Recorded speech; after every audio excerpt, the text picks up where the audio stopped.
కూడా ప్రభువైన యేసుక్రీస్తు నామములో శుభాలు తెలియజేస్తూ మరి చిన్న ప్రార్థన చేసుకుని ఇలాంటి వాక్య అంశంలోకి మనం వెళ్దాం. చిన్న ప్రార్థన చేసుకున్నాం. అందరూ తల వంచండి. క్రీస్తు యేసులో మిక్కుగా ప్రేమించిన మా ప్రియ పరలోక తండ్రి, నీ ఘనమైన పరిశుద్ధమైన నామానికి స్తుతులు స్తోత్రాలు చెల్లించుకుంటున్నాం. ఆయన గతించిన కాలం అంతా నీ ప్రేమలో ప్రభులో మనందరినీ భద్రపరిచావు, క్షేమాన్ని ఇచ్చావు. ఆయన సజీవ లెక్కలో ఉంచి మరలా ఈ యొక్క పరిశుద్ధం ఈ సంఘాలలో నేను ఆత్మతో ఆరాధించడానికి మాకు ఇచ్చినటువంటి సమయాన్ని బట్టి స్తుతులు స్తోత్రం చెల్లించుకుంటున్నాం. చేయవలసిన ప్రతి బిడ్డను పేరు పేరు జ్ఞాపకం చేసుకోండి. వారికి ఉన్నటువంటి అవసరతలు, ఇరుకులు, ఇబ్బందుల నుంచి బిడ్డలు లేవనెత్తమని తండ్రి వచ్చి బిడ్డలందరినీ చేతులకు అప్పు చెప్తూ కొంత సమయం సన్నిధిని మాతో ఉంచమని క్రీస్తు పేరు ప్రార్థనలు వేడుకొంచున్నాం తండ్రి. ఆమేన్. వీళ్ళ మీ అందరికీ మరోసారి వందనాలు తెలియజేస్తున్నాను. మరి ఈరోజు ఒక ప్రాముఖ్యమైనటువంటి సందర్భాన్ని మనం ఆలోచన చేద్దాం. ఎందుకంటే ఆరాధన అనేది చాలా మరి శ్రేష్టమైనటువంటి ప్రధానమైనటువంటి మరి మన భక్తి జీవితానికి కావాల్సినటువంటి ఒక ప్రాముఖ్యమైనటువంటి అంశం ఆరాధన. దేవుణ్ణి ఏ విధంగా ఆరాధించాలి, దేవుడు కోరుకున్నటువంటి ఆరాధన ఏమై ఉంది, మరి లోకంలో చేస్తున్నటువంటి మరి మనము ఏ విధంగా దేవుడిని ఆరాధిస్తున్నాం అనే సత్యాలు మనం తెలుసుకోకపోతే మనం చేసే ఆరాధన వ్యర్థారాధన అయిపోతుంది. వ్యర్థం. ఎంతసేపు ఎంత టైం మనం ఆరాధించిన దేవుడికి, ఎన్ని సంవత్సరాలు దేవుణ్ణి ఆరాధించినా కానీ దేవుడు కోరుకున్నటువంటి ఆ విధానంలో మనం దేవుడిని ఆరాధించకపోతే ఆ ఆరాధన ఏమైపోతుందంటే వ్యర్థారాధన అయిపోతుంది, పనికిరాని ఆరాధన అయిపోతుంది, దేవుడు ఇష్టపడినటువంటి ఆరాధన అయిపోతుంది. కనుక మనం తెలుసుకోవాల్సింది ఏంటంటే ఆరాధన ఏ విధంగా ఉండాలి, ఎలా ఉండాలి, దేవుడికి మనం ఏ విధంగా ఆరాధన చేస్తే దేవుడు స్వీకరిస్తాడు, ఇష్టపడతాడు అన్న విషయాలు మనం తెలుసుకోకపోతే మన యొక్క క్రైస్తవ జీవితం అంతా కూడా మరి వ్యర్థమైపోతున్నది. ఆ సత్యాన్ని మనం తెలుసుకోవాల్సిన అవసరం పిల్లలు. ఏమండి, యేసుక్రీస్తు మరి దేవుణ్ణి ఏ విధంగా ఆరాధించాలో అన్న ఒక గంభీరమైనటువంటి సత్యాన్ని ఎవరు చెప్పాడంటే ఎవరైతే ఆరాధన తెలియదో, ఎవరికైతే దేవుణ్ణి ఆరాధించడం తెలియదో, ఎవరైతే మరి యూదులు కాదు యూదేతరమైనటువంటి ఒక వ్యభిచారి అయినటువంటి స్త్రీతో ఆయన ఒక గంభీరమైనటువంటి ఆ సత్యాన్ని, లేకపోతే దేవుడు ఏ విధంగా ఆరాధించబడతాడో ప్రజల చేత అన్న ఒక మంచి విషయాన్ని ఆ యొక్క సమరయ స్త్రీతో యేసుక్రీస్తు మాట్లాడుతున్నాడండి. ఆమె ఎంత రుష్మతులలో, ఎంత దగ్గరలో ఆమె అంటే అంతవరకు యూదులు యూదేతరులు చేస్తున్నటువంటి మరి ఆరాధన. ఏమండి, ఈ దినాల్లో ప్రపంచంలో అందరూ దేవుని ఆరాధిస్తారా? కొంతమంది ఆరాధిస్తారా? అందరూ ఆరాధిస్తారు మన దేవుని. వారికి తెలిసినటువంటి పద్ధతులు, వారికి తెలిసినటువంటి దేవుణ్ణి అందరూ కూడా ఈ భూమి మీద పుట్టినటువంటి ప్రతి మానవుడి యొక్క అంతరంగంలో ఒక తపన. ఆ తపన ఏం తెలుసా? దేవుడు దేవుడు దేవుడు దేవుడు. ఏమంటే ఏమి తెలియనటువంటి కొండ ప్రాంతంలో సంచరిస్తున్నటువంటి ఆ అమాయకులైనటువంటి ప్రజలు అది ఏమో తెలుసా? అసలు ఏమి తెలియదు. అయినప్పటికీ ఒక చెట్టు లేదా ఒక కొండ లేదా ఏదో ఏదో ఏదో ఏదో సృష్టించినటువంటి ఏదో దాన్ని వాళ్ళు ఆరాధిస్తుంటారు. అంటే మానవుడు అంతర్లీనంగా గుడి కట్టుకున్నది ఏంటంటే దేవుణ్ణి ఆరాధించాలనే ఆలోచన. తెలియకపోయినా, దేవుడు అంటే ఎవరో తెలియకపోయినా ప్రతి మనిషి కూడా దేవుణ్ణి ఆరాధించడానికి వాళ్ళకి తెలిసినటువంటి పద్ధతులు, వాళ్ళకి తెలిసిన విధానం వాళ్ళు అవలంబిస్తూ దేవుణ్ణి ఆరాధిస్తుంటారు. అయితే ఎవరైతే దేవుడు అనబడుతున్నారో, ఎవరైతే మరి ఆరాధన పొందడానికి పాత్రుడో ఆయన ప్రత్యక్షంగా దేవుణ్ణి ఎలా ఆరాధించాలో, ఏ పద్ధతిలో ఆరాధించాలో, నువ్వు ఏ విధంగా ఉండి దేవుణ్ణి ఆరాధించాలో ఒక గంభీరమైనటువంటి మరి సత్యాన్ని ఆ సందర్భంలో ఆ సమరయ స్త్రీతోటి యేసుక్రీస్తు మాట్లాడుతూ ఉంటున్నాడు. 4వ అధ్యాయం యోహాను సువార్త 4వ అధ్యాయం 20వ వచనం తీయాలి. 4వ అధ్యాయం 20వ వచనం. మా పితరులు ఈ పర్వతమునందు ఆరాధించుడు గాని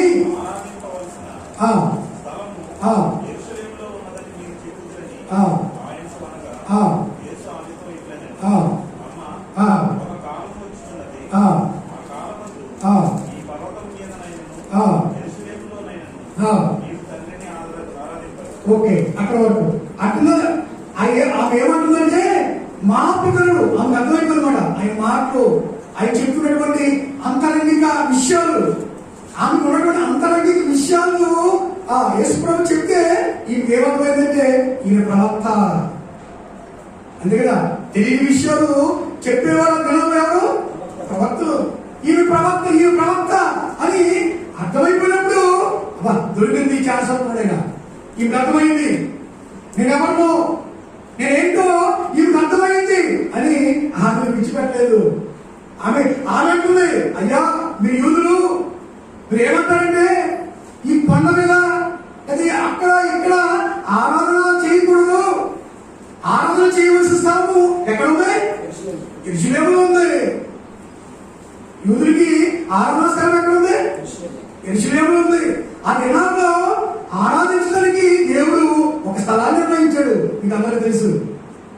ఆది కాలంలో పాత నిబంధనల ధర్మశాస్త్రం ఉన్నటువంటి ఆ ఇశ్రాయేలీయులకి ఆరాధించవలసిన స్థలం ఎక్కడ ఉంది? యెరూషలేములో ఉంది. ఒకసారి ద్వితీయోపదేశకాండం 12వ అధ్యాయం ఇది ఎలా పట్టుకోండి. ద్వితీయోపదేశకాండం 12వ అధ్యాయం 5వ వచనం చదువుతాం పిల్లలు అందరూ. మీ దేవుడైన యెహోవా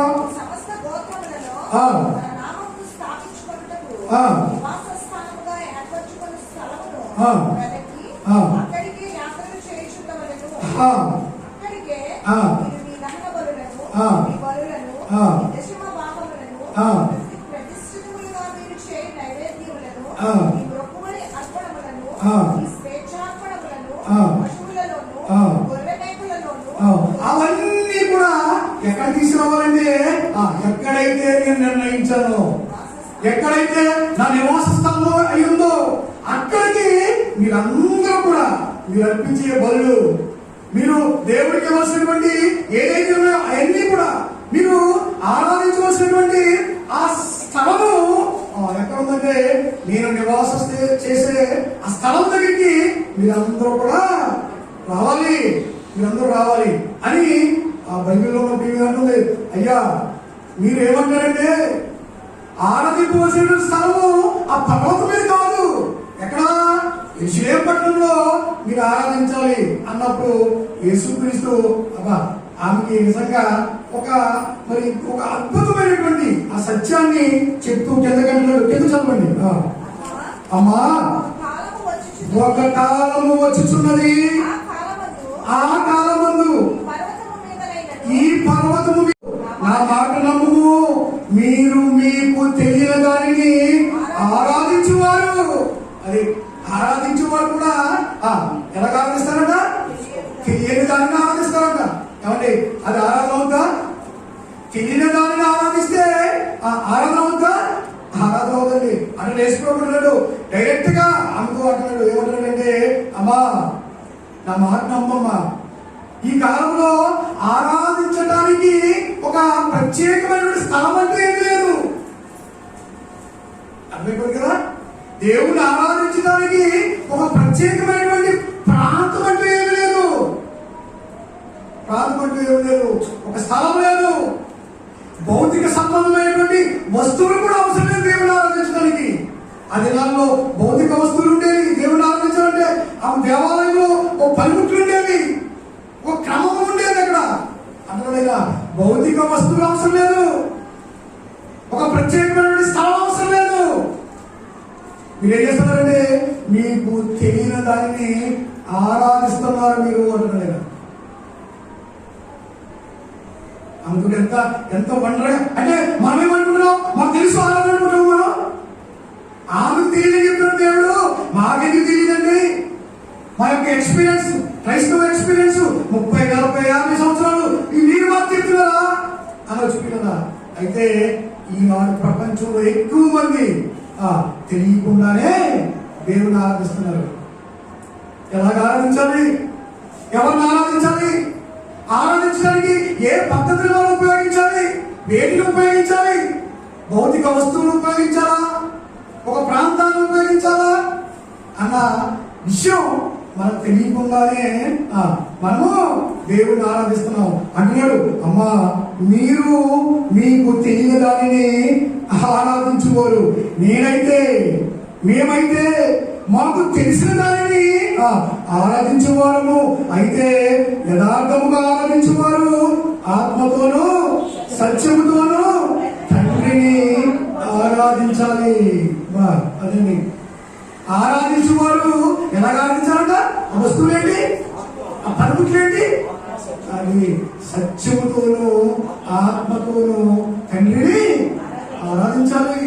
తండ్రిని ఆరాధించాలి. ఏమండి, ఆరాధించడానికి యథార్థత కావాలి. ఆరాధించడానికి ఏం కావాలి? యథార్థత కావాలి. ఒక స్పష్టమైనటువంటి అభిప్రాయం కావాలి మనకి ఆయన మీద. ఎవరినైతే మనం ఆరాధిస్తున్నామో ఆయన మీద మనకి ఏం కావాలి? ఆయన ఉనికి తెలియాలి మనకి.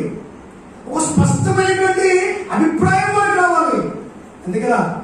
ఏమండి, ఒక సినిమా యాక్టర్ని ఒక ఫ్యాన్ ఎలాగ ఆరాధిస్తారు? చాలా పెచ్చిపోతారు అన్నమాట. వాళ్ళు కట్టే పోస్టర్స్, వాళ్ళు కట్టే ఆ హోల్డింగ్స్ అన్ని చూస్తున్నప్పుడు వాళ్ళు ఎక్కి కడుతుంటే కింద వాళ్ళు భయపడిపోతామాట. అయినా ఏమనిపిస్తుంది? అది ప్రమాదం అనిపించదు. ఎందుకంటే వాళ్ళకి ఉన్నటువంటి ఆ విజన్, అయితే ఆ యొక్క మన గోల్ ఏంటంటే ఎంత ప్రాణంతో సమానంగా వాళ్ళు ఆరాధిస్తారు.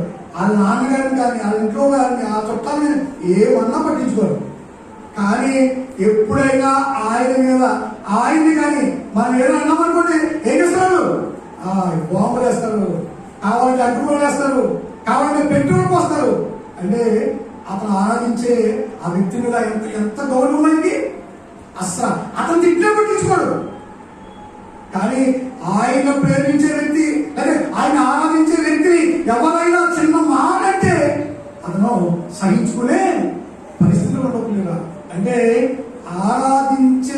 ఆరాధించబడుతున్నటువంటి ఆ వ్యక్తి మీద ఆరాధించేవాడికి ఏముండాలి? గౌరవం ఉండాలి. ఒక గౌరవం ఉండాలి. అంతే కదా. ఆరాధించుకునే గౌరవేనా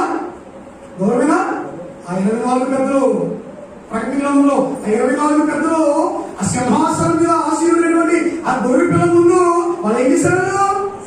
వాళ్ళ కిరీటాలు తీసి పక్కన పెట్టి సాష్టాంగపడి వాళ్ళు ఆరాధించడం మనం చూస్తున్నాం కదా. అంటే మనం ఆరాధించే వ్యక్తికి మనం ఇచ్చే గౌరవం 2 రకాలుగా ఉంటుంది. ఒకటేంటంటే బాహ్యంగా అలా అలా సాష్టాంగపడి మన కిరీటాలు తీసి పక్కన పెట్టమంటే బాహ్యంగా అందరూ చూస్తున్నటువంటి ఆ పద్ధతిలో వాళ్ళు ఆ కార్యక్రమం చేశారు. అయితే దేవుడు కోరుకునే ఆరాధన ఒక గంభీరమైనటువంటి, చాలా ఒక అందరికీ తెలిసే విధంగా అపోస్తలుడైన పౌలు ఒక బ్రహ్మాండంగా తెలియపరుస్తూ రాస్తున్నాడు. రోమీయులకు రాసిన పత్రిక ఇప్పుడు చదవబడిన వాక్యం. రోమీయులకు రాసిన పత్రిక 12వ అధ్యాయం చదవండి 1 నుంచి. కాబట్టి సోదరులారా, పరిశుద్ధమును దేవునికి అనుకూలములైన సజీవ యాగముగా మీ శరీరములను ఆయనకు సమర్పించుకోండి. మరలా సోదరులు. కాబట్టి సోదరులారా, పరిశుద్ధమును దేవునికి అనుకూలములైన సజీవ యాగముగా మీ శరీరములను ఆయనకు సమర్పించుకోండి. ఈ రోమా పత్రిక అంతా కూడా, రోమా పత్రికలు ఉన్నాయి 16 అధ్యాయాలు ఉన్నాయి. కానీ ఈ రోమా పత్రిక అంతా కూడా చాలాసార్లు ఎక్కువ మంది చాలాసార్లు చదువుకుంటారు పిల్లలు. ఈ 1వ అధ్యాయం నుండి 11వ అధ్యాయం వరకు చాలా జాగ్రత్తగా మనం చదివితే అక్కడ రాయబడినటువంటి సత్యం ఏంటంటే క్రైస్తవుడు ఎలా జీవించాలి, క్రైస్తవ జీవితం ఏ విధంగా జీవించాలి అని 1వ అధ్యాయం నుంచి 11వ అధ్యాయం వరకు రాస్తూ ఈ క్రైస్తవ జీవితానికి యేసుక్రీస్తు శిలువలో ఆ బలైపోయినటువంటి ఆ బేస్ ఎక్కడ ఉంది అన్న సత్యం ఈ 11వ అధ్యాయం వరకు ఆ దేవుడు మనకి రాసి పెట్టాడు. అయితే ఈ 12వ అధ్యాయం అంటాడు కాబట్టి అంటే ఆ 11 అధ్యాయాల యొక్క సారాంశాన్ని పొడిగిస్తూ నడిపిస్తూ పౌలు అంటారు, కాబట్టి సహోదరులారా మీరేం చేయాలంటే పరిశుద్ధంగాను దేవునికి అనుకూలంగాను ఏం చేయాలి, మీ శరీరాలను ఎవరికి దేవునికి సమర్పించండి. అంటే మన శరీరముతో దేవుడికి ఏం చేయాలంట, ఏం చేయాలి, ఆరాధించాలి. ఈ శరీరంతో దేవుడిని ఆరాధించాలి. ఆ శరీరాలు ఎలా ఉండాలి, పరిశుద్ధంగా ఉండాలి. ఈ శరీరం దేవుడికి ఆరాధించబడుతున్నటువంటి ఈ వస్తువు నది ఈ శరీరం ఏమై ఉండాలి, పరిశుద్ధమై ఉండాలి. ఎందుకు పరిశుద్ధమై ఉండాలి? మీరు మీ ప్రాచీన స్వభావాన్ని ఏం చేశారు మీరు? ఒకసారి రోమిల రాసిన పత్రిక అలా పట్టుకోండి. రోమిల రాసిన పత్రిక 6వ అధ్యాయం 19వ చదువు ఒకసారి.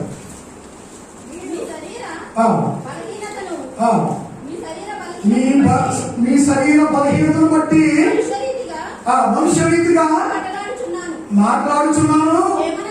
అదేంటంటే అక్రమములు చేయకంటే అపవిత్రతకును అక్రమములకును మీ అవయవులను దాసులుగా ఎలాగూ అప్పగించుతురో. చూడండి ఇక్కడ, మీరు అక్రమము చేయటమే మీ అవయవములను అక్రమములకును అపవిత్రతకును ఏ విధంగా మీరు దాసులుగా అర్పించారు, అలాగే ఇప్పుడు మీ అవయవములను నీతికి దాసులుగా అప్పగించుడి. దీని బాగా మీరు మనసు పెట్టవుతాయి. ఒకప్పుడు అంటే మీరు క్రైస్తవులు కాకముందు, మీరు ఈ దేవుని ఆరాధించడానికి రాకముందు మీ పరిస్థితి ఏంటంటే మీ అవయవాలనే ఈ సమస్త ఈ శరీరంలో ఉన్నటువంటి అవయవాలు అన్నీ కూడా కాళ్ళు, చేతులు, ముక్కు, మరి ఆ నోరు, లేకపోతే మన పళ్ళు ఎన్ని కూడా దేవుని చేయడానికి మనం అప్పగించామన్నా అపవిత్రతకు అక్రమము చేయడానికి దాసులుగా అప్పగించామా? దాసులంటే మన ఇష్టం కాదు, ఇంకా యజమాని ఇష్టం. అంటే పాపానికి మరి ఎలాగ అప్పచెప్పమంట, దాసులుగా అప్పచెప్పించమంట. ఏంటివి? మనకు ఉన్నటువంటి అవయవాల్ని ఒకరిగా అంటున్నారు, మీరు ఇప్పుడు అలా లేరు, మీరు ఇప్పుడైతే మీ అవయవాల్ని నీతికి దాసులుగా అప్పగించారు. అలా అప్పగించారా? ఇప్పుడు మీరు అపవిత్ర పనులు ఏం చేయలేదా? మీరు అప్పగించిన వాళ్ళు తీసుకున్న వాళ్ళని నీతి కన్నా ఇప్పుడు మీరు నీతికి మీ అవయవాల్ని ఎలాగప్పుడు దాసులుగా అప్పగించారంట. అంటే పిల్లల మన అవయవాల్ని దేవునికి అప్పగించిన తర్వాత మరలా దాసులుగా అప్పగించిన తర్వాత మరలా తీసుకోవడం ఛాన్స్ ఉండదా? మీరు పాపం చేయడం ఛాన్స్ ఉండదా? మీరు చెడ్డ చూపులు చూడడానికి ఛాన్స్ ఉండదా? మీ కళ్ళు దాసులుగా ఆ నీతికి అప్పగించారు. మీ చేతులు దాసులుగా, అంటే ఒక దాసులు అంటే బానిస అంటే మన ప్రమేయం ఉండదు, మన ఇష్టం ఉండదు, మనకు స్వేచ్ఛ ఉండదు. ఆయన చూడమంటే చూడాలి, ఆయన మాట్లాడమంటే మాట్లాడాలి. ఎవరు? నీతి అనే యజమానుడు. ఇప్పుడైతే మీ శరీరాన్ని ఎలా చెప్పారంట? నీతికి దాసులుగా అప్పచెప్పారు. మరి ముందు పాపానికి అప్పచెప్పారు. అప్పుడు పాపంలో మన ఇష్టం, అదుపు ఆజ్ఞలు లేవు. మన ఇష్టానుసారంగా బ్రతికాం, మన ఇష్టానుసారంగా సంచరించాం. మనకి ఏది ఇష్టమో అదే మాట్లాడడం. అయితే ఇప్పుడు మనకు ఛాన్స్ లేదు, మనకు ఛాన్స్ లేదు ఇప్పుడు. ఎందుకంటే మీ అవయవాలు మీ కంట్రోల్లో లేవు, మీ స్వాధీనంలో లేవు. మీ అవయవాలు నీతికి దోషులుగా అప్పచెప్పారు.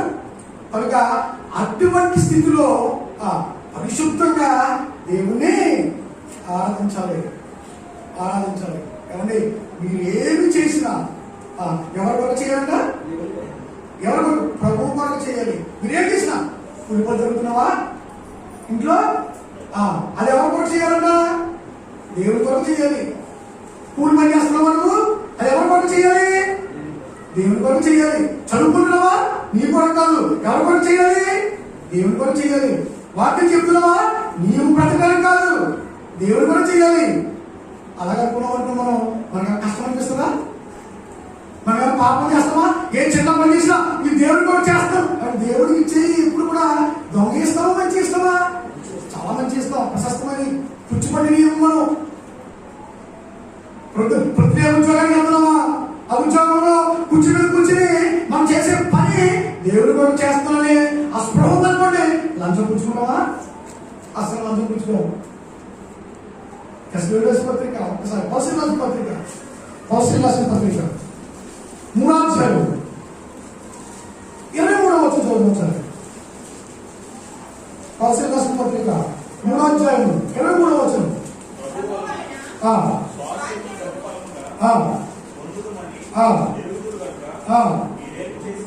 మీరేమి చేసినను అది మనుషుల నిమిత్తము కాక ప్రభువు నిమిత్తమని మనస్ఫూర్తిగా చేయండి. ఎవరైతే దేవుని ఆరాధిస్తున్నారో మీ శరీరాలు పరిశుద్ధంగాను, అంత మాత్రమే కాదు, ఆ పరిశుద్ధము ఎవరికి అనుకూలంగా ఉండాలి? దేవుడికి అనుకూలంగా ఉండాలి. ఎప్పుడు అనుకూలంగా ఉంటుందంటే మీ అవయవాలన్నీ కూడా నీతికి ఏం చేయాలంట? దోషులుగా చెప్పేయాలంట. మీరు ఏ పని చేసినా మీరు ఎక్కడ ఉన్నా దేవుడి కొరకు పని చేస్తున్నాను, దేవుడి నిమిత్తం చేస్తున్నాను. నేను ఏమండి, ఇంట్లో పొద్దున లేసి కొంతమంది తల్లులు చాలా చిరాకు ఉంటారన్నమాట కదా. పనులన్నీ నేనే చేస్తాను, అంటూ నేనే కడుగుతాను, అన్ని నేనే చేస్తాను అన్న కాన్సెప్ట్ రాదు, ఆలోచన రాదు. అంటు కడుగుతున్నా, నేను దేవుడి కొరకు చేస్తాను. అన్నం కడుగుతున్నా, దేవుడి కొరకు చేస్తున్నాను అని తలంపు వచ్చిందనుకోండి. అసలు ఇసురు అవుతుందా? చెప్పండి. ఆడవాళ్ళు అయితే మొబైల్ కదా, ఆ మొబైల్ కూడా అంతే. కాబట్టి ఉల్లిపడి అయిపోయి మరి వెంటనే వచ్చిన తర్వాత పచ్చిమిరపడి అయిపోయి మళ్ళీ ఇంటికి వస్తాడు. అది బెల్లం లేదండి, మర్చిపోయాను అన్నప్పుడు మన సర్టిఫికేట్ కూడా అనుకోండి, మన ఆవిడ కోసం కాదులే, ఇది మా ప్రభు కోసం అని చేసాడు అనుకోండి. ఆయన ఇసురు అవుతుందా? అసలు మీరు ఏ పూజ చేసినాను ఎవరు చేయాలట? ప్రభు నిమిత్తం చేయాలి. అప్పుడు చాలా జాగ్రత్తగా చేస్తాం. దొంగ పని చేయము, చెడ్డ పని చేయము. పిల్లలు చదువుకున్నప్పుడు నేను చదువుతున్నంత కూడా ప్రభు ఏమంటే అనుకున్నానుకోండి. మనకి కష్టం అనిపించదు. అసలు ఎంతైనా చదివేస్తలేదు, ప్రభు. కనుక మీరు ఏమి చేసినా ఎవరి కొరకు చేయాలన్న? ఏంటితోటి? అవయవాలతోటి, ఈ అవయవాలతోటి. మన దేవుడికి ఈ అవయవాలు ఎలా సమర్పించాలంట? ఆయనకు అనుకూలంగా ఉండాలి. మీ అవయవాలు దేవుడు ఆరాధించే అవయవాలు దేవుడికి అనుకూలంగా ఉన్నాయా? ఒకసారి చూసుకోవాలి. ఈ అవయవాలు దేవుడికి అనుకూలంగా ఉన్నాయా లేవో చూసుకోవాలి. అది ఎలా అనుకూలంగా? పరిశుద్ధంగా ఉండాలంట. మన అవయవాలు పరిశుద్ధంగా ఉండాలంట. చేతులు జాగ్రత్త, నోరు జాగ్రత్త, కళ్ళు జాగ్రత్త. పరిశుద్ధంగా లేకపోతే దేవుడు ఉమ్మేస్తాడు. పరిశుద్ధంగా లేకపోతే దేవుడు ఏం చేస్తాడు? ఉమ్మేయడం సిద్ధంగా ఉండగా పరిశుద్ధంగా ఉండాలి, దేవుడికి అనుకూలంగా ఉండాలి. అంత మాత్రమే కాదు, మనుషులు మన శక్తులను చూసి పరలోకంలో దేవుడిని ఏం చేయాలి? వాళ్ళు కూడా మహిమపరచాలి. ఆ విధంగా ఉన్నాం మనం. ఒకసారి మనం పరిశీలన చేసుకోవడం. దేవుడిని ఆరాధించేవారు ఎంత జాగ్రత్తగా ఉన్నారో, ఎంత పరిశుద్ధంగా ఉన్నారో. మన సత్క్రియలను చూసి పక్కవారు ఏం చేయాలంట? దేవుడిని మహిమపరచాలి. పిల్లరా, మహిమపరచాలి. ఇట్టి సేవ మీకు అంటారు కదా, ఇట్టి సేవ మీకు ఏంటిది యుక్తమైనది పౌరులు అన్నమాట. ఇలాగ చేస్తే మీరు ఏమి చేసినా పరిశుద్ధంగా దేవునికి అనుకూలంగా చేస్తే ఇట్టి సేవ, ఇట్టి విధానం ఆ దేవుడికి ఉత్తమమైనది కదా, ఉత్తమమైనది. కాబట్టి ఈ శరీరంతో చేసే ఏ పనైనా కూడా దేవుడికి చేస్తామన్న ఆ స్పృహ మనకుంటే మన శరీరాలు, ఈ దేహము, ఈ అవయవాలు ఎప్పుడు కూడా ఎలా ఉంటాయంటే ఏమన్నా అపవిత్రతకి చోట్యము ఎప్పుడో చంపేస్తాం మనం. ఆ అపవిత్రత ఇప్పుడు ఈ అవయవాలు నీతికి దాసులుగా చేస్తాం మనం. వాటితో మన దేవుడిని ఏం చేయాలంగా ఆరాధించాలి, దేవుడిని మహిమపరచాలి. ఆ కిందకు వచ్చేట్టున్నాడు, రెండో వచ్చి అంటున్నాడు. రెండో విషయం ఏంటంటే మీరు ఈ లోక మర్యాదను అనుసరింపవద్దు. దేవుడు ఆరాధించే వాళ్ళు ఏం చేయకూడదు, ఈ లోక మర్యాద అంటే లోకంలో దేవుడిని ఆరాధించడానికి ఎన్ని పద్ధతులు వచ్చినాయో, దేవుడిని ఆరాధించడానికి ఎన్ని పద్ధతులు. బాగా పాడతాడు ఒకడు, బాగా పాడతాడు, మంచిది, పాడటం మంచిదే, బాగా మంచిది. కానీ ఆ పాట వల్ల దేవుడు ఆరాధించబడుతున్నాడా, దేవుడు ఆరాధించబడుతున్నాడా అనేది మనం పరిశీలన చేసుకోకపోతే ఏదో పాట పాడేవాడు ఎలా ఉండాలి, హృదయం ఎలా ఉండాలి, అని చూపు ఎలా ఉండాలి, దేవుడికి అనుకూలంగా ఉందని చూసుకోవాలి. డబ్బులు కొట్టేవాడు, దేవుడు సేవ చేసేవాడు, లోక మర్యాద, లోక మర్యాద అంటే మా సంఘం అండి, మా సంఘంలో ఆరాధన ఒకసారి చూడండి, మీరు కళ్ళు తిరిగిపోతాయి అంటారా అంటారు. రండి మా సంఘంలో అసలు ఆరాధనకి 1 గంట 2 గంటలు కేటాయిస్తాం, మేము కేటాయిస్తాం. లోక మర్యాదలను ఏం చేయకూడదా, అది అంటే ఆరాధన కోరుకునే దేవుడు ఏ విధంగా కోరుకుంటున్నాడో, ఆరాధన ఎలా ఉండాలని కోరుకుంటున్నాడో ఆ విధంగా చేయాలి. కానీ లోకంలో ఆరాధన క్రమం తప్పులేదా, తప్పిపోయింది. రండి ఒకసారి మా సంఘాన్ని చూడండి.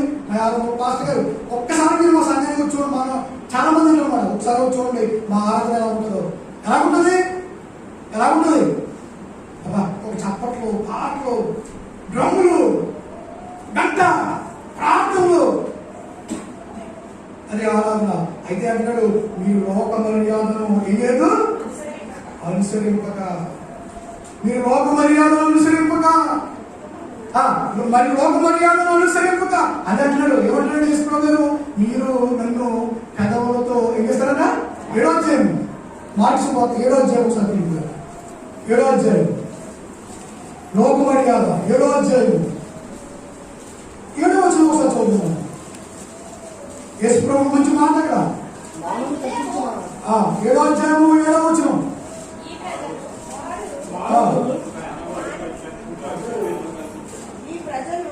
ఈ ప్రజలు 7వ అధ్యాయం 7వ వచనం. ఈ ప్రజలు అంటే అప్పుడు ఉన్నటువంటి ఆ ఇశ్రాయేలీయులు, ఆ ప్రజలందరూ కూడా పెదవులతో నన్ను కనపరుచుతున్నారు. అదేంటండి, పెదవులతో నన్ను కనపరుచున్నారు. అయితే వారి హృదయము ఎక్కడన్నా దూరంలో ఉంది. వారు మానవులు కల్పించినటువంటి పద్ధతులు ఉపయోగిస్తున్నారు. మానవులు కల్పించిన పద్ధతులు. ఈ ఆరాధనలో ఎంత భయంకరమైన పద్ధతులు వచ్చేసినాయంటే మానవులు కల్పించిన పద్ధతులు. అంటే ఇప్పుడు పిల్లలు చాలా మంది కటింగ్ చూసారు, కటింగ్ ఆగేసుకుంటారు పిల్లలు. కాబట్టి బైబిల్లో చాలా స్పష్టంగా రాసుకుంటే కటింగ్ గురించి. మన పిల్లలు క్రైస్తవులు కటింగ్ ఆగేసుకుంటారు. చాలా జాగ్రత్త అన్నమాట. అది ఎవరో ఏదో సినిమా యాక్ట్ వేసుకుంటాడు కటింగ్, ఎవరో సినిమా యాక్ట్ వేసుకుంటాడు కటింగ్. ఆచారం ఆ కటింగ్తోటే చర్చలు వచ్చి కూర్చుంటారు, ఆ పట్లతోటే చర్చలు వచ్చి కూర్చుంటారు దేవుని ఆరాధించడానికి. మీకు మానవులు కల్పించినటువంటి పద్ధతులు మీరు ఆచరించొద్దు. ఏ పద్ధతి దేవుడు కటింగ్ కోసం ఒకసారి చూపిస్తాను బైబిల్లో. ఒక్కసారి చూడండి. లేవికాండము 19వ అధ్యాయము, లేవికాండం 19వ అధ్యాయం 20వ వచనం చూడండి ఒకసారి. 19వ అధ్యాయం 20వ వచనం చూడండి. మీ నుదుటి వెంట్రుకలను గుండ్రముగా కత్తిరింపకూడదు. చేసుకున్నాను జాగ్రత్త. మీ నుదుటి ఎముకలో గుండ్రముగా కత్తిరించకూడదు, మీ గడ్డపు ప్రక్కలను మోపకూడదు. ఏమంటారు గడ్డ పక్కన ఏం చేస్తారంటే ఏదో బాగా మంచి ప్రక్కన పోతున్నారు. ఈ తలలో చొక్కలు పెట్టుకున్నారు. ఈ తలలో ఏం చేస్తారు?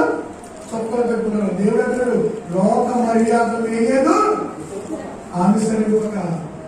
లోక మర్యాదల వైపు చూడగలరు మీరు. ఇంకా లోక క్రైస్తవులు ఇంకేం చూస్తారు? పెళ్లి పెట్టుకోవాలంటే ఏం చూస్తారు? మంచిగా చూస్తారు. ఇల్లు కట్టాలంటే మంచి ముహూర్తం చూస్తారు. ఇంకా బండి కొనుక్కోవాలంటే రిజిస్ట్రేషన్ చేసుకోవాలంటే మంచి రోజులు. ఏంటి లోకం ఒక ఆయన వచ్చినాడు ఏమండి బైబిల్లో ఒక రోజు మంచి రోజు అన్నాడు కదా, మరి తర్వాత రోజులు మంచిది అని ఏమన్నది కదా, అంటే తర్వాత మంచి రోజులు కాదా? ఎవరికి డౌట్ వచ్చిందన్నా?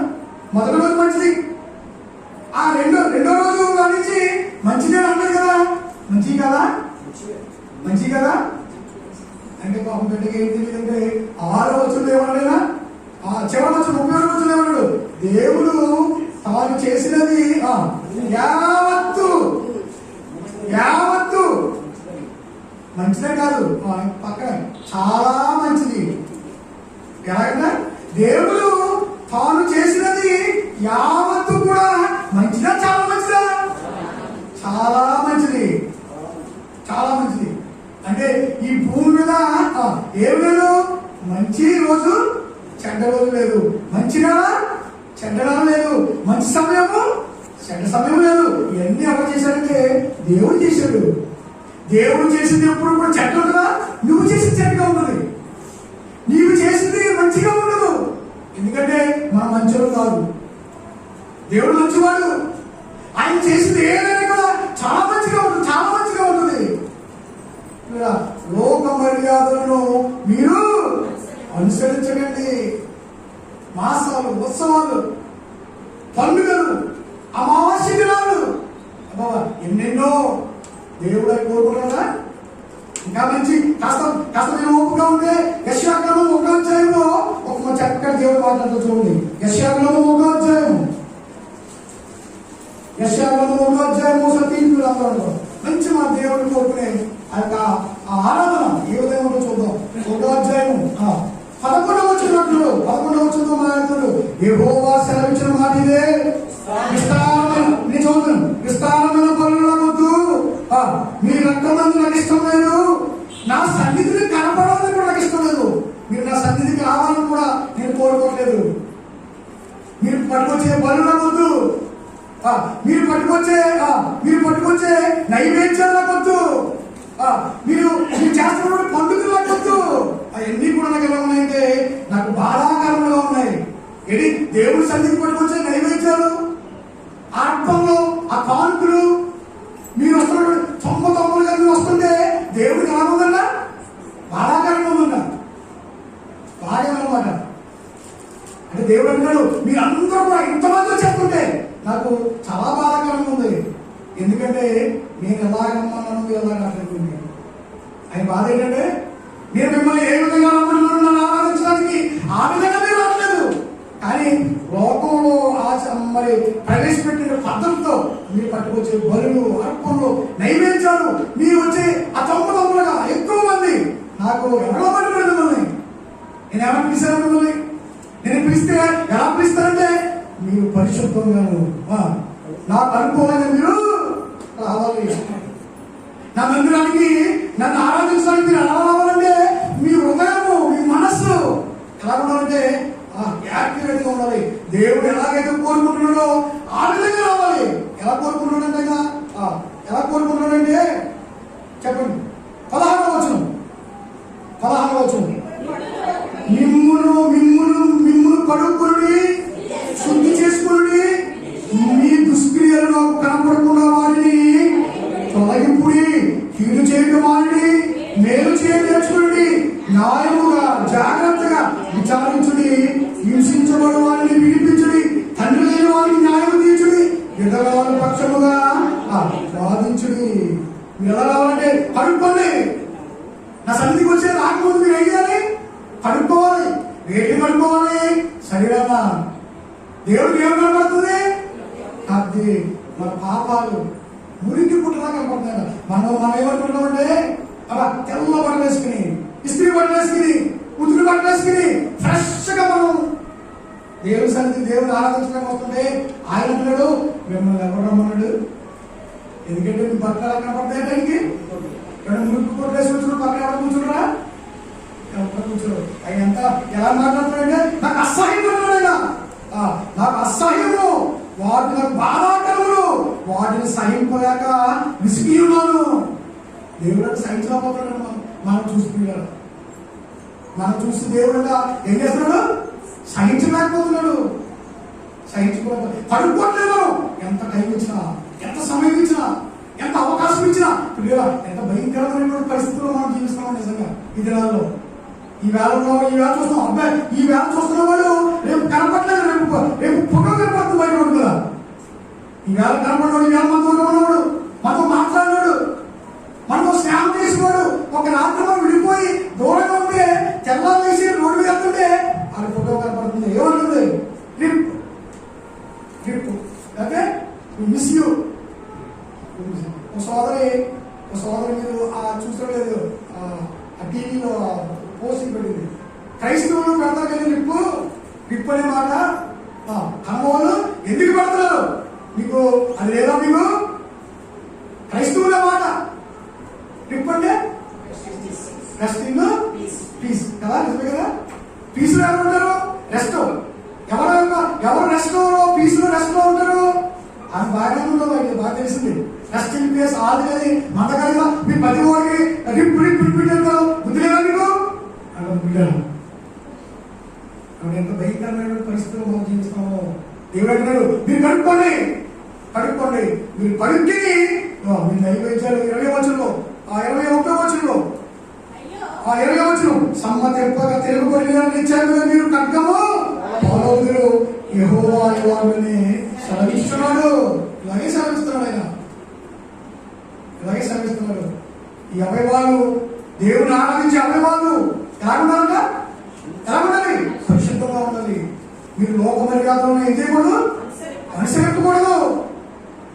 పెదాలతో దేవుడిని కనపరచకూడదు. దేవుడు ఆరాధించేవాళ్ళు దూరంగా సమాజానికి మీరు వేరై ఎక్కడ కావాలంట? మీరు వేరేగా బ్రతకండి. సమాజంలో ఉండకూడదు మీరు. ఎందుకంటే సమాజంలో లాక్కపోతుంది. మీరు వేరే మీకు అవిశ్వాసంతో మీకు పొందుకేంటి మీకు పొత్తేంటి సార్? స్నేహం ఏంటి? వెళ్ళిపోతున్నట్టు పోదు. అవిశ్వాసంతో మీకు స్నేహం ఏంటి? మీరు చెప్పారు అది వింటలేదు. పొత్తులొచ్చా? పొత్తులకూడదు. మీరు వేరైపోయి ప్రత్యేకంగా మీరు బ్రతకాలి. ఎందుకంటే మీ మధ్యలో నేను ఉంటాను. దేవుడు అంటాడు, మీరు ప్రత్యేకంగా బ్రతకాలి. ఎలాగంటే పరిశుభ్రంగా, దేవునికి అనుకూలంగా, దేవునికి ఇష్టమైన రీతిలో మీరు బ్రతికితే ఆ దేవుడు ఏం చేస్తాడంట? వచ్చి మన మధ్య సంచరిస్తాడంట. ఏమంటే దేవుడే కానీ మన ఇంట్లో మన మధ్య ఉన్నాడనుకోండి, నిజంగా ఎంత సంతోషం. అసలు నా సర్వస్వమే నీవు, నా ప్రాణం కూడా ఇచ్చేస్తాను. ప్రార్థన మనం పాటలు పడతాం, కానీ ఇస్తామా మనం?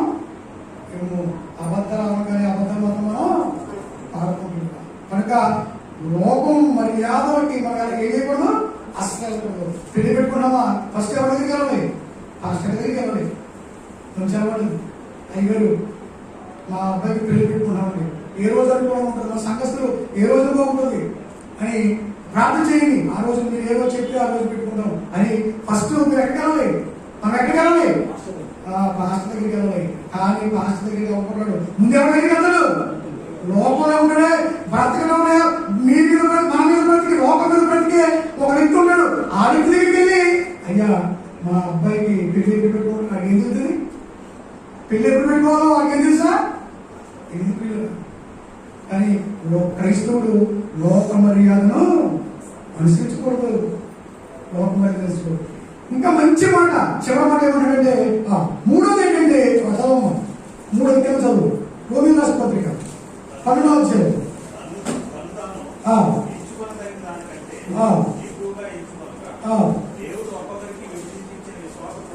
మూడో అధ్యాయం సారీ 12వ అధ్యాయం కాబట్టి 2వ వచనం.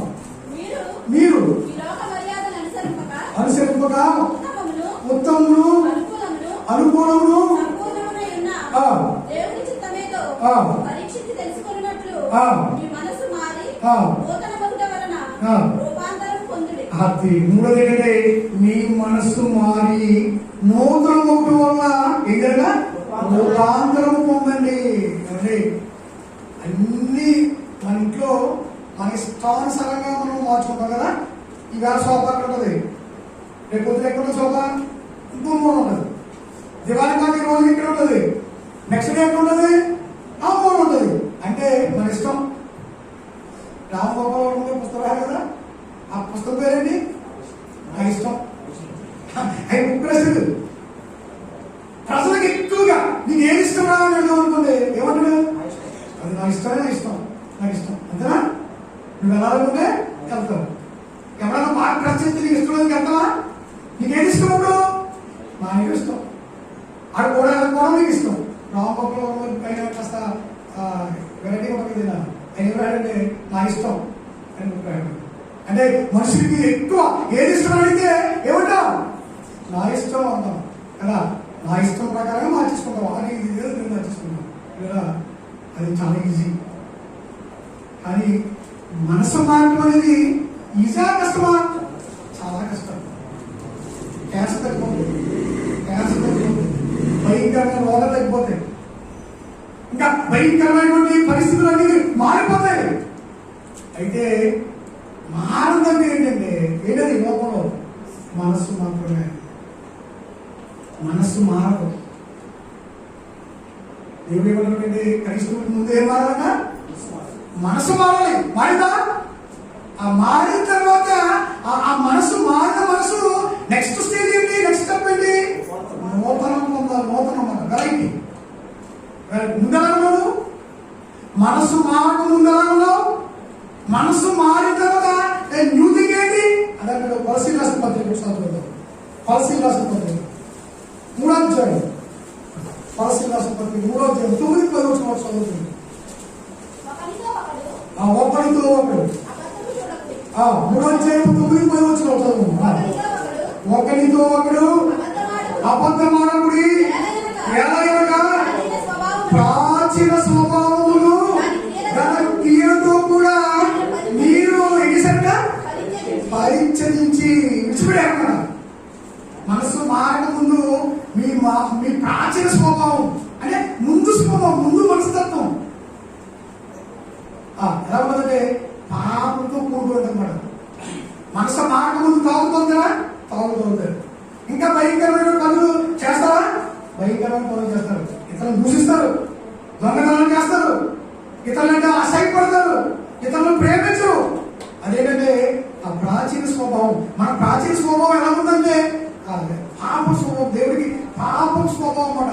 పాపపు ఆలోచన, పాపపు మనస్సు. వారు మనసు పొందిన తర్వాత ఏమైందని పరిచయించాం. మనం వాటిని అంతనే పరిచయం విడిచిపెట్టేసాం. దాన్ని యేసుకి సిలువేస్తాం. దాన్ని ఇది ప్రాచీన స్వభావము. ఆ తర్వాత తన క్రియలతో కూడా చదవమని, తన క్రియలతో కూడా ప్రాచీన స్వభావం తన క్రియలతో కూడా మీరు పరిచయించి జ్ఞానము కలుగు నిమిత్తము దాన్ని సృష్టించిన వారి పోలిక చెప్పున నూతన పరచబడుచున్న నవీన స్వభావమును ధరించుకొని ఉన్నారు. నూతన పరచబడుతుంది. ప్రాచీన స్వభావము నూతన పరచబడతాం అంటే మార్పు వచ్చేది. మనలో మారు మనసు పొందిన తర్వాత కొంతకాలం గుడికి వస్తాడు. గుడికి వచ్చిన తర్వాత ఏమైపోతుంది? నూతనం అంటే ఆయన ప్రవర్తనలో మార్పు వచ్చేది. అప్పటి వరకు తల్లిదండ్రుల మీద లేచిపోతాడు, పైకి లేచిపోతాడు. వృద్ధుల మీద లగంటే పైకి లేచిపోతాడు. అస్సలు చాలా భయంకరంగా ఎవరు మాట్లాడు భయంకరంగా దొంగతనాలు చేస్తాడు. ఇతరుల యొక్క వస్తువులు చాలా ఈజీగా కాదు తెలిసిపోతాడు. మారు మనసు పొందక ముందు, మారు మనసు పొందిన తర్వాత ఆ నూతన థింగ్ ఏంటంటే ఆయన ప్రవర్తనలో మార్పు వచ్చేది. ఆ ఆలోచనలో మార్పు వస్తాం. నూతన పరచబడాలి, నూతనంగా రావాలి. వాడి యొక్క మాటల్లో నూతనత్వం రావాలి. వాడి జీవితంలో వాడి యొక్క మరి జీవన విధానము, జీవిత విధానంలో వీడేమిటి ఈ శుభాకాంక్ష ముందు శుభాకాంక్ష. చాలా మంది క్రైస్తవులకు వచ్చిన తర్వాత ఆ బిడ్డను చూసి ఆ పాత ఫ్రెండ్స్ ఏమంటారు ఇప్పుడే అప్పుడు ఏమంటారు నువ్వు అప్పుడు ఏమన్నా నువ్వు అప్పుడు రాజభక్తులే నువ్వు అడుగు ఆ విజయవాడ వెళ్ళిపోండి ఆ ఫ్రెండ్స్ అందరూ ఏమన్నారంటే ఏమన్నారు అది నూతనంగా అబ్బా చాలా నీట్గా మంచి చాలా కటింగ్ మామూలుగా వేసుకుని మంచి స్మూత్ గా మాట్లాడితే అదే పని చేసిన దేవుడి కొరకు అనుకుంటే అదే పని చేసిన ఏం అంటే క్రియ అంతే కదమ్మా పని ఏంటి క్రియ మాట్లాడడం కూడా పని అది మాట్లాడినప్పుడు అది చూస్తున్నప్పుడు అది చూపులు వాడి చేతలు వాడి ఆలోచన అంతా కూడా డిఫరెంట్ గా ఉందనుకో ఆ పాత స్నేహితులు అందరూ ఏమంటారు ఏంటి ఎంత మారిపోయిందా అని ఏం చూసాడండి వీళ్ళు నూతనాత్మ మాట మార్పు వీళ్ళ క్రైస్తవుల యొక్క జీవితంలో ఏమవ్వాలన్నా మారు మనసు పొందాలంటే నెక్స్ట్ స్టెప్ ఏంటి నూతనత్వం కొత్తదనం రావాలి. అప్పుడు ఎలా ఉన్నావో ఇప్పుడు కూడా ఎలా ఉన్నావు అనుకోండి ఏంటి వస్తాయి దేవుడు ఎలా ఉంటుంది చాలా అసహ్యం ఉంటుంది. నూతనత్వంతో ఆగిపోతా తర్వాత ఏమవ్వాలన్నా ఒక 3 స్టెప్లు. ఎవరైతే మారు మనసు పొందారో ఎవరైతే బాప్తిసం తీసుకున్నారో వాళ్ళ జీవితంలో 3 స్టెప్పులు. ఒకటేంటంటే మారు మనసు ద్వారా ప్రవర్తనలో మార్పు రావాలి. నీ మాటలో, నీ జీవిత విధానంలో, నీ భక్తిలో, టోటలో, నీ యాక్టివిటీలో ఏం రావాలంటే నూతనత్వం రావాలి. నూతనత్వం వచ్చిన తర్వాత ఏం చేయాలన్నా రూపాంతరం పొందాలన్న 3 స్టెప్పులు. రూపాంతరం అంటే రూపాంతరం పొందడం అంటే యేసుక్రీస్తు యొక్క స్వారూప్యంలోకి ఏమైపోవాలి మారిపోవాలి. రూపాంతరము అంటే అప్పుడు ఫిగర్ వేరు ఇప్పుడు ఫిగర్ వేరు. దొంగల పురుగు రూపాంతరం చెందుతుంది. చూడబాగండి దొంగల పురుగు ఏం చేస్తుందంటే రూపాంతరం చెందుతుంది. దొంగల పురుగు అది ఉన్నప్పుడు ఎలా ఉంటుంది చాలా భయంకరంగా ఉంటుంది. ఇలా పట్టుకోవడం కూడా మనం అసలు భయపడతాం, అసహ్యం వేస్తుంది, కాదు తొక్కేస్తాం దొంగల పురుగుని. అది రూపాంతరం చెందిన తర్వాత సీతోపక చిరుకవుద్ది. అప్పుడనే కదా మనం ముద్దు పెట్టుకుంటాం, పక్కన పెట్టి తీసుకుంటాం, అలా చేతిలో తీసుకుంటాం, అమ్మ అందరికీ చూపిస్తాం ఎందుకంటే అందంగా ఉంటుంది. అది కానీ ముందు ఉన్నటువంటి స్థితి ఏంటంటే దొంగల పురుగు. అదంతా మా అర్థమైతే పిల్లల మనం మారు మనసు పొందక ముందు ఎలా ఉంటాం మనం రూపాంతరం చెందక ముందు నువ్వు కొత్తదనం రాకముందు మారు మనసు పొందక ముందు నువ్వు దొంగల పురుగు స్థితిలో ఉన్నావు. దేవుడికి అసహ్యంగా ఉంది. పాప స్వభావం, పాపపు ఆలోచనలు, పాపపు తలంపులు. అయితే నువ్వు వారి మనసు పొంది నూతనపరచబడి రూపాంతరం పొందిన తర్వాత ఎలా ఉంటావు దేవుడు ఎలా ఉన్నది దొంగలప్పుడు రూపాంతరం చెందిన ఎలాగైతే ఆనందిస్తావో, ఎలాగైతే భక్తిని సంతోషపడతావో, నిజంగా నువ్వు రూపాంతరం చెందితే నీ రూపాన్ని చూసి దేవుడికి ఏ రావాలన్నా నా ఇష్టానుసారమైనటువంటి మనుషుడు, నాకు ఇష్టమైనటువంటి పద్ధతిలో మనిషి తయారైపోయాడు, ఈ విధంగా ఆరాధించాలి. ఇలా ఒక మంచి సందర్భాన్ని అంటే రేఖాబీయులు సంగతి తెలుసు కదా. రేఖాబీయులు మార్పు అంటే రేఖాబీయులు ప్రాథమిక కాలంలో ఇర్మియా కాలంలో రేఖాబీయులు ఒక వంశం ఉందన్నమాట. బాగా ఒక వంశం ఉంది రేఖాబీయులు. యెహోనాదాబు వాడి యొక్క తండ్రి. వాళ్ళు ఆ రేఖాబీయులకి ఆ యొక్క పితరులు ఏం చెప్పాడంటే మీరు ద్రాక్షారసం ఎప్పుడు కూడా ముట్టకూడదు. రేఖాబీయుల వంశం మూల పురుషులు ఏం చెప్పాడంటే ఈ వంశస్థులకి ఏం చెప్పాడంటే మీరు ఎప్పుడు కూడా ఆ ద్రాక్షారసాన్ని ముట్టకూడదు, మీరు ధాన్యం పండించకూడదు, మీరు విత్తనాలు పెట్టకూడదు, మీరు ఇల్లు కట్టుకోకూడదు, మీరు సంచారం చేయడం మరి ఆ టెంట్లో మీరు నివాసం చేయాలి అని ఆ మూల పురుషుడు చెప్పాడు అన్నమాట. మూల పురుషుడు ఆ పితరుడు చెప్పాడు. అయితే ఆ దేవుడు ఇశ్రాయేలుకి ఒక సన్నివేశాన్ని పాఠంగా చెప్పి అది ఇప్పుడు క్రైస్తవులు నేర్చుకోవడా అని మనకు రాసిపెట్టాడు కదా. ఇర్మియాలో అన్నాడు, ఇర్మియా నీవు ఆ రేఖాబీయుల దగ్గరికి వెళ్ళు. ఏమంటే నువ్వు ఆ యొక్క మందిరంలో ఆ గదిలో ప్రక్క గదిలో వాళ్ళందరూ కూడా ప్రోగు చేయి. ఆ మందిరంలో ఆ ప్రక్క గదిలో ఆ రేఖాబీయులు అందరినీ తీసుకొచ్చి వారికి ఏం చేయాలి, నువ్వు ద్రాక్షరసాన్ని ఇవ్వు అన్నప్పుడు ఇర్మియా వాళ్ళందరినీ కూడా తీసుకొచ్చి ఆ గదిలో పెట్టి ఆయన ద్రాక్షరసం పట్టుకెళ్ళి ఆ రేఖాబీయులు అందరికీ ఇస్తుంటే ఆ రేఖాబీలు అన్నటువంటి మాట ఒక్కసారి మనం చదవాలి. ఇర్మియా గ్రంథం 35వ అధ్యాయం. ఇర్మియా గ్రంథం 35వ అధ్యాయం 1వ వచనం మనం చదువుతున్నాం. ఇర్మియా గ్రంథము 35వ అధ్యాయము. యెషయా కుమారుడును యూదారాజునైన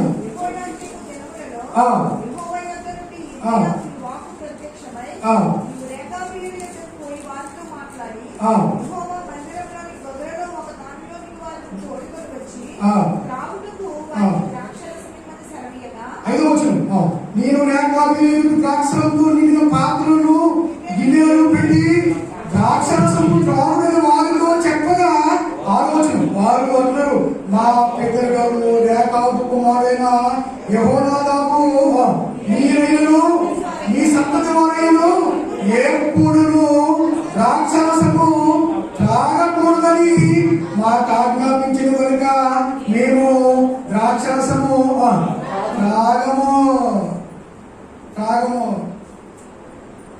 అది పెట్టాక ఏం ఆజ్ఞాపించాక, మీరు ఎప్పుడు కూడా ద్రాక్షరసాన్ని తాగొద్దు అన్నప్పుడు ఆయన ఎప్పుడో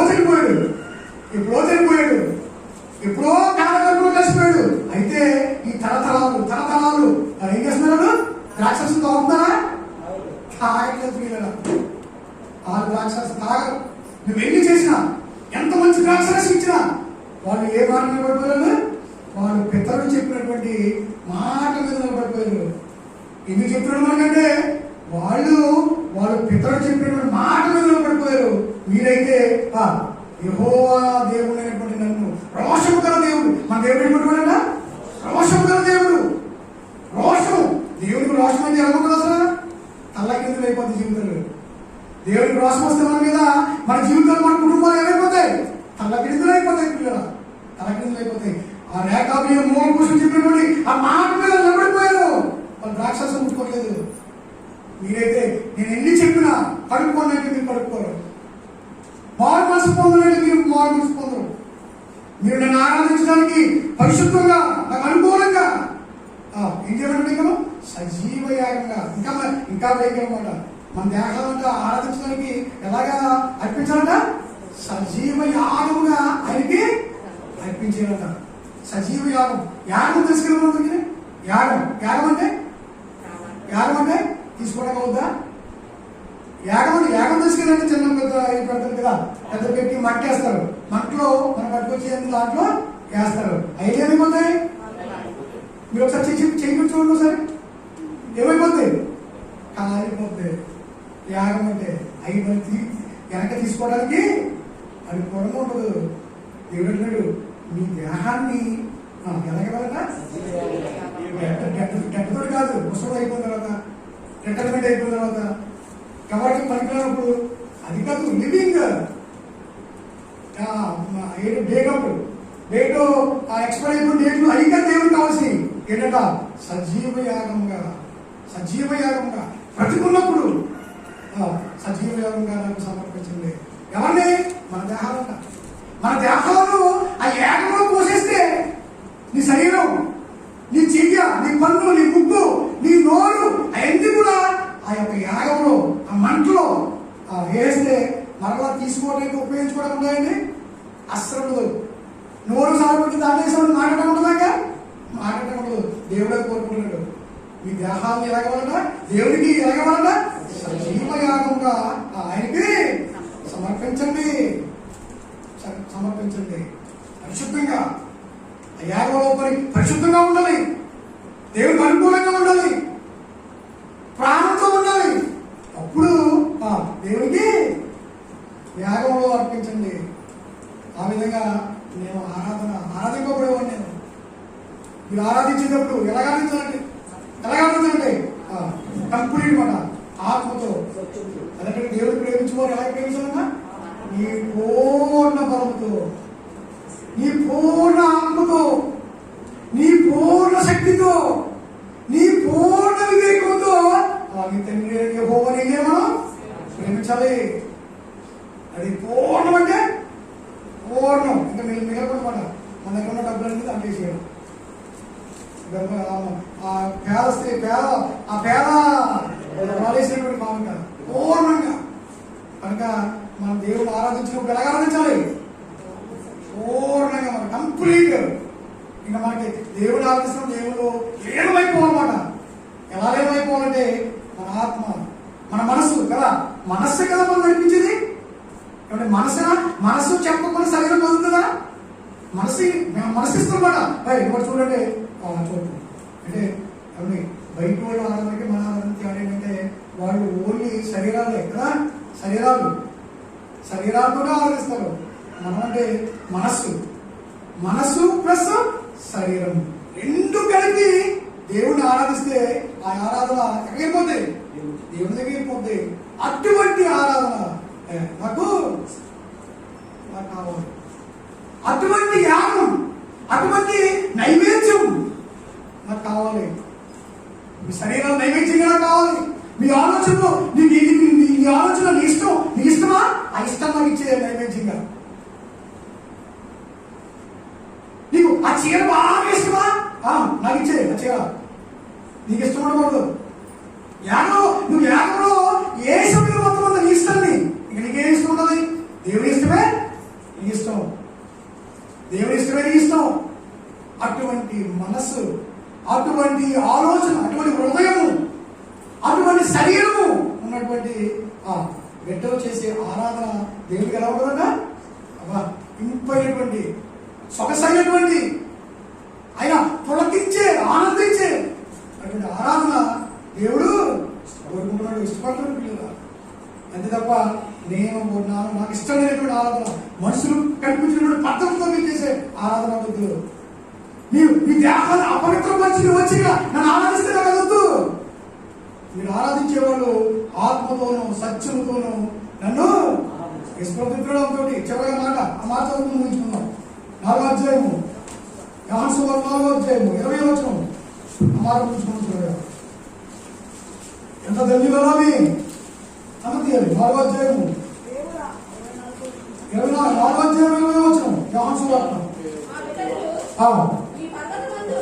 21వ వచనం. అమ్మా, ఒక కాలం వచ్చుచున్నది, ఆ కాలమందు ఈ పర్వతం మీద నేను యెరూషలేములో మీరు తండ్రిని ఆరాధింపరు. నా మాట నమ్మమ్మా, మీరు మీకు తెలియని దాన్ని ఆరాధించేవారు, మేము మాకు తెలిసిన దానిని ఆరాధించేవారు. రక్షణ అయితే యథార్థముగా ఆరాధించేవారు, నిజంగా ఆరాధించేవారు, నిజంగా తండ్రిని ఆరాధించేవారు. ఎలాగ ఆరాధించాలంటే ఆత్మతోనూ సత్యముతోనూ తండ్రిని ఆరాధించాలి. యథార్థముగా, నిజంగా, ఉత్తుగా కాదు. మనం ఏమంటే ఎప్పుడు కూడా నిజమైనటువంటి క్రైస్తవ జీవితం అంటే అందరూ ఉన్నప్పుడు అది మంచిగా అనకూడదు. అందరూ ఉన్నప్పుడు, సమాజం అంతా ఉన్నప్పుడు ఇది బెస్ట్ అనకూడదు. నిజమైనప్పుడు మన స్వరూపం, మన యొక్క రూపం ఎప్పుడు బయటపడుతుంటే ఎప్పుడు బయటపడుతుంది? పూర్వం లేనప్పుడు, ఒంటరిగా ఉన్నప్పుడు మనకు వచ్చే ఆలోచనలు, మనకు వచ్చే తలంపులు, మనకు వచ్చే ఆ యొక్క మన విషయం ఎంత భయంకరంగా ఉండదో.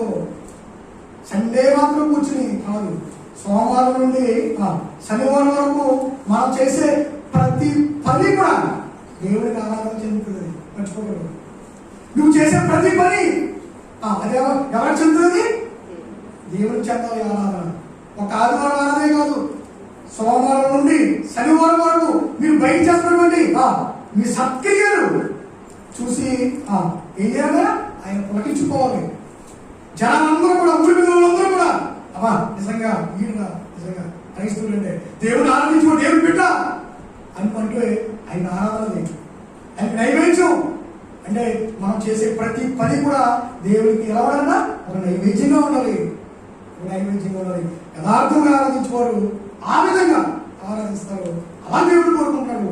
అటువంటి ఆరాధన మనం కూర్చొని అందరం కూడా ఇప్పటి నుండి దేవుడి సత్యంతో, ఆత్మతో మన యొక్క క్యారెక్టర్ నేను మన క్యారెక్టర్తో దేవుడిని ఆరాధించాలని కోరుకుంటూ ఇంకొకటి మాటలు ముగిస్తున్నాను. Thank you.